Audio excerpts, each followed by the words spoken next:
Welcome to Mishra study Navgachhia. Mishra study Navgachhia में आपका स्वागत है। आज हम लोग ग्रेजुएशन से रिलेटेड पेपर 8 का जो है पढ़ने वाले हैं कि write a critical note on the major women novelist of the 90th century, यानी कि 19वीं शताब्दी के दौरान जो वुमेन नॉवेलिस्ट कौन कौन थी उनका एक क्रिटिकल नोट कह रहा है लिखने के लिए। तो हम लोग जानेंगे वुमेन नॉवेलिस्ट के बारे में, खास करके विक्टोरियन एरा के दौरान। तो चलिए सबसे पहले हम लोग जानेंगे मिसेज एलिजाबेथ गैस्केल। तो इसके बारे में जानते हैं। Mrs Elizabeth Gaskell began his career as a leading novelist, यानी मिसेज एलिजाबेथ गैस्केल ने जो है शुरू किया अपना जो कैरियर एक लीडिंग नॉवेलिस्ट के रूप में। Her early novel Mary Barton was published in 1848, यानी उनका पहला नॉवेल था जिनका नाम था मैरी बर्टन और यह पब्लिश्ड किया गया था सन 1848 में। नॉर्थ एंड साउथ इन 1865 और एक दूसरा नॉवेल था नॉर्थ एंड साउथ जो कि पब्लिश्ड किया गया था 1865 में। सी made interesting study of female life in her novel, यानी कि उन्होंने जो है अपने सारे नॉवेल में खास करके जो है फीमेल लाइफ का वर्णन किया है। उसके बाद जो है क्रैमफोर्ड 1843 जो इनका और नेक्स्ट नॉवेल है। In Ruth Mrs Gaskell deals with higher thoughts of spiritual understanding in novel, यानी इनमें जो है इस नॉवेल में जो मिसेज एलिजाबेथ गैस्केल हैं उन्होंने एक बारीकी समझ को जो है प्रस्तुत किया है। इनफैक्ट वास्तव में Gaskell was close observer of human problem and understanding, यानी कि ये जो मिसेज एलिजाबेथ गैस्केल थी उन्होंने जो है मानव की जो समस्या है उनको जो है उन्होंने रक्षण किया है और उसको समझा है। तो ये आप लिख सकते हैं, उनके कुछ नॉवेल के बारे में बता सकते हैं कि कब कब प्रकाशित किया गया और उन्होंने प्रस्तुत नॉवेल में क्या लिखा है या क्या बताया है। नेक्स्ट जो नॉवेलिस्ट है उनका नाम है Charlotte Bronte. Charlotte Bronte was a leading novelist of her age, यानी कि शार्लोट ब्रॉन्टी जो थी एक नेतृत्व करने वाली एक उपन्यासकार जिसको कहते हैं हम, वो थी अपने समय के। Jain Airy was published in the year 1847, यानी कि उनका एक नॉवेल था जिनका नाम था जैन एयरी, वह पब्लिश्ड किया गया था 1847 ईस्वी में। शायरली 1849 और नेक्स्ट नॉवेल आया जो कि 1849 में प्रकाशित किया गया जिसका नाम था Shirley was a leading novel of Charlotte Bronte, यानी कि उनका एक नेतृत्व करने वाला एक ये नॉवेल था। This novel is so good for in his career, यानी कि उनके यह नॉवेल जो था वह बहुत ही अच्छा नॉवेल था खास करके उनके करियर में यदि देखा जाए, जो कि है विलेट 1853 was also a leading work in which the personal experience of the novelist, यानी इसमें जो है विशेष रूप से इन्होंने अपने व्यक्तिगत अनुभवों को रखा है।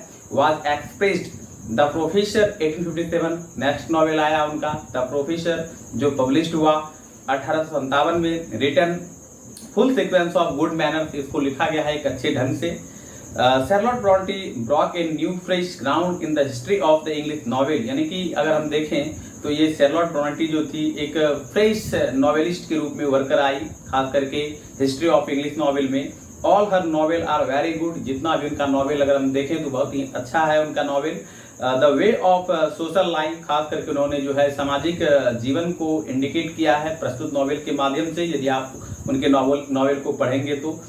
She had described reality in his novel, यानी कि उन्होंने जो है प्रस्तुत जितने भी नॉवेल हैं उनका उसमें खास करके रियलिटी को इन्होंने इंडिकेट किया है, दिखाया है। नेक्स्ट नॉवेलिस्ट हमारा है Emily Brontë. 1818 to 1844 was also a leading novelist of her time, यानी अपने समय की वह भी एक नेतृत्व प्रदान करने वाली एक नॉवेलिस्ट थी खास करके जिनका नाम है Emily Brontë. She was a loud ship painter of great beauty and charm, यानी वो जो थी खास करके एक पेंटर थी और ब्यूटी को वह ज़्यादा पसंद करती थी। हर नोटेड नॉवेल वटरिंग हाइट्स 1847, यानी उनका एक जो उल्लेखनीय नॉवेल है जिनका जो कि नाम है वटरिंग हाइट्स जो प्रकाशित किया गया 1847, was her single masterpiece In this novel, the novelist has dealt with wild and elemental views in character. यानी कि प्रस्तुत नॉवेल के माध्यम से जो यहाँ पर नॉवेलिस्ट है एमिली ब्रोनेटी, उन्होंने जो है डिल्ट किया है, एक वाइल्ड एनिमल्स का चित्रण किया है और खास करके जो एलिमेंटल व्यूज है उन्होंने अपने कैरेक्टर के माध्यम से इसमें प्रस्तुत करके बताया है. It is novel of extraordinary power, emotion, deep love, strong head and stormy feelings.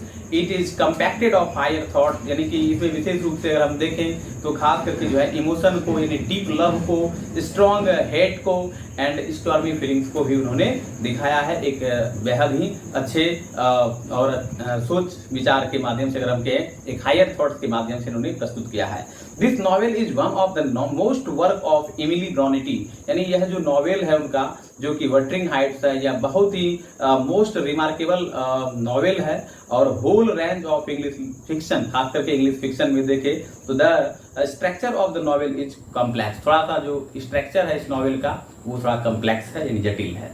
Next हमारा है Anne Bronte. Anne Bronte wrote Agnes Grey 1847. यानी ये जो हैं एनी ब्रोनेटी, इन्होंने एक लिखा है नॉवेल जिनका नाम है एग्नेस ग्रे, जो प्रकाशित किया गया था 1847 में, and the tenant of Wildfell Hall 1848. ये दूसरा नॉवेल था इनका. The structure of Agnes Grey is a narration of a series of small domestic incidents. यानी इसमें जो है घरेलू विवादों को, छोटे छोटे विवादों को जो है इन्होंने प्रस्तुत नॉवेल के माध्यम से बताया है. The tenant of Wildfell Hall present the interesting study of higher thoughts. यदि आप इसको पढ़िएगा बहुत ही आपको अच्छा रोचक लगेगा पढ़ने में. एक इंटरेस्टिंग स्टडी को मतलब जो है इन्होंने हायर थॉट्स में दिखाया है. नेक्स्ट नॉवेलिस्ट हमारा है जॉर्ज इलियट. तो George Eliot was the leading female novelist. यानी कि जॉर्ज इलियट जो थी एक नेतृत्व प्रदान करने वाली एक फीमेल नॉवेलिस्ट थी ऑफ हर एज, अपने समय की. She wrote many leading novels. उन्होंने कई सारे जो है नेतृत्व प्रदान करने वाला जो नॉवेलिस्ट है नॉवेल है उन्होंने लिखा है, जैसे कि as scenes of clerical life, जैसा कि मैंने बताया आपको, ये प्रकाशित किया गया था 1858 में इन हिज लीडिंग नॉवेल, जो एक लीडिंग नॉवेल है. एडम ब्लेड 1859 में प्रकाशित किया गया. Is an important novel of George Elliot, जो कि उनका एक महत्वपूर्ण नॉवेल था. जैसा कि मैंने आपको वर्णन किया कि एक नॉवेल का नाम मैंने बताया कि स्कैन ऑफ क्लरिकल लाइफ, दूसरा बताया Adam blade. It deals with human situations, beautiful pictures of countryside and social understanding. यानी कि जो है उन्होंने इस नॉवेल के माध्यम से विशेष रूप से जो है ह्यूमन की परिस्थितियों को और ब्यूटीफुल पिक्चर्स को दिखाया है, खास करके कंट्री साइड को लेकर के, खास करके देहाती एरिया को उन्होंने इसमें वर्णन किया. एंड सोशल अंडरस्टैंडिंग और सामाजिक अंडरस्टैंडिंग को भी इन्होंने वर्णन किया है. The mill on the floor, जो कि 1860 में प्रकाशित किया गया. उसके बाद सिलास मैरिनर, जो कि 1561 में जो है 1861 में प्रकाशित किया गया. उसके बाद रोमोला, जो कि 1863 में प्रकाशित किया गया. इसी प्रकार मिडिल मार्च, जो 1872 में प्रकाशित हुआ. उसके बाद डेरोंडा, जो कि 1876 में प्रकाशित किया गया. Are leading novel of George Eliot. ये सब कुछ नेतृत्व प्रदान करने वाला नॉवेल है जॉर्ज इलियट का. She was the greatest novelist of his age. यानी कि अपने समय की वह सबसे बड़ी महान उपन्यासकार में से एक उपन्यासकार थी. All the women novelist of Victorian age, खास करके देखें हम लोग कि जितने भी सारे नॉवेलिस्ट हुए हैं विक्टोरियन एज के दौरान, उन्होंने जो है पर्सनल जो है अपना आउटलुक दिया है.